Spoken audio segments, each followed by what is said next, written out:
Hi friends, welcome to my channel Manju's vlog. ഞാൻ ഉണ്ടാക്കാൻ പോകുന്ന ഒരു സ്പെഷ്യൽ രസമാണ് കേട്ടോ. അപ്പം നാരങ്ങയുടെ ഇല വെച്ചിട്ടാണ് ഞാൻ രസം ഉണ്ടാക്കിയെടുക്കുന്നത്. അപ്പം ഇത് മാത്രം മതി നമുക്ക് ചോറുണ്ണാനായിട്ട്. നല്ല മണവുമാണ്.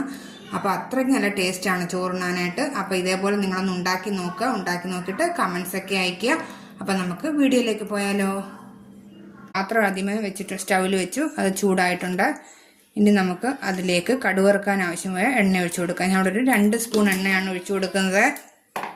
ഇനി അതിലേക്ക് 1 സ്പൂൺ കടുക് ഇട്ട് കൊടുക്കാം. ഇനി ഒരു 3 വറ്റൽമുളക്, ചെറിയ പീസായിട്ട് കട്ട് ചെയ്ത കുറച്ച് സവാള ഉള്ളി. ഞാൻ ഇത്രയും നാരങ്ങയുടെ ഇല എടുത്ത് വെച്ചിട്ടുണ്ട് കേട്ടോ. അപ്പം നമുക്ക് ആദ്യം കുറച്ചില കട്ട് ചെയ്തിട്ട് കൊടുക്കാം.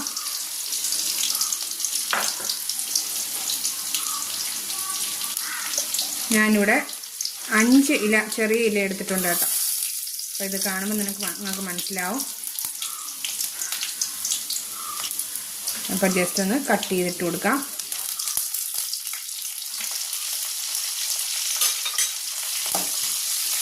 അതിൻ്റെ കൂടെ തന്നെ ഒരു 2 തക്കാളിയും കൂടെ ചെറിയ പീസായിട്ട് കട്ട് ചെയ്തെടുത്ത് അതും ഇട്ട് കൊടുക്കുകയാണ്.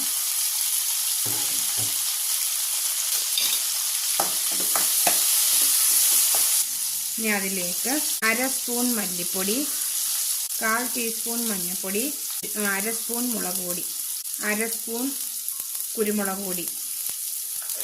ഇനി ഇതിലേക്ക് നമുക്ക് വെളുത്തുള്ളിയും കൂടെ ഇട്ട് കൊടുക്കാം. ഇനി ഇതിൻ്റെ പച്ചമണമൊക്കെ ഒന്ന് മാറിക്കിട്ടണം. ഇപ്പം പച്ചമണം മാറിയിട്ടുണ്ട്. തക്കാളി നല്ലതുപോലെ വെന്തിട്ടുണ്ട്.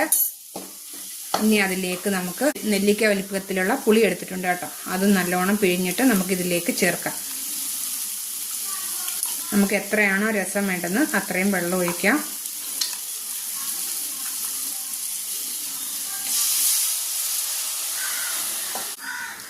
നമ്മൾ ഉലുവാപ്പൊടി ചേർത്തില്ല, ഉലുവാപ്പൊടി ചേർക്കണം. അപ്പം ഞാൻ ആവശ്യത്തിനുള്ള പുളിവെള്ളം ചേർത്ത് കൊടുത്തിട്ടുണ്ട്. നമുക്ക് ഒരു 1/4 ടീസ്പൂൺ ഉലുവാപ്പൊടിയും കൂടെ ഇട്ട് കൊടുക്കാം.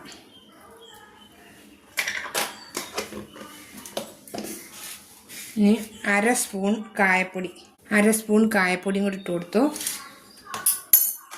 ഇനി ആവശ്യത്തിനുള്ള ഉപ്പും കൂടി ഇട്ട് കൊടുക്കാം. ആവശ്യത്തിനുള്ള ഉപ്പ് ഇട്ട് കൊടുത്തു. ഇനി നമുക്ക് ലാസ്റ്റ് നാരകത്തിൻ്റെ ഇലയും കൂടെ ഇതിലേക്ക് കട്ട് ചെയ്തിട്ട് കൊടുക്കാം.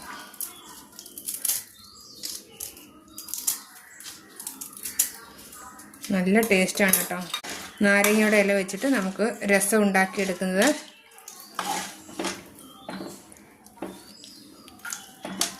അപ്പം ഇനി നന്നായിട്ടൊന്ന് തിളയ്ക്കണം. അതിന് വേണ്ടിയിട്ട് നമുക്കൊന്ന് അടച്ചു വയ്ക്കാം. ഒന്ന് തിളച്ച് വരട്ടെ. അപ്പം നല്ലതുപോലെ തിളച്ചിട്ടുണ്ട്. നല്ല മണം കേട്ടോ ഈ രസം ഉണ്ടാക്കുമ്പം. അപ്പം നമുക്ക് റെഡി ആയിട്ടുണ്ട്. നാരങ്ങയുടെ ഇലയൊക്കെ നല്ലോണം വെന്തിട്ടുണ്ട്. അപ്പോൾ ഇതേപോലെ നിങ്ങളൊന്ന് ഉണ്ടാക്കി നോക്കൂ. വളരെ പെട്ടെന്ന് തന്നെ നമുക്ക് ഉണ്ടാക്കിയെടുക്കാം. ഇവിടെ നാരങ്ങയുടെ മരമുണ്ട് കേട്ടോ, അതുകൊണ്ട് ഞാൻ അതിൽ നിന്ന് പിച്ചെടുത്ത് ഉണ്ടാക്കിയതാണ്. അപ്പോൾ ഇതേപോലെ നിങ്ങളൊന്ന് ഉണ്ടാക്കി നോക്കുക. ഉണ്ടാക്കി നോക്കിയിട്ട് ലൈക്ക്, ഷെയർ, സബ്സ്ക്രൈബ്, കമൻസ് ഒക്കെ ചെയ്യുക. അപ്പോൾ ഇനിയും ഞാൻ വീണ്ടും ഒരു റെസിപ്പിയുമായിട്ട് നമുക്ക് വീണ്ടും കാണാം. അതുവരെ ബായ്.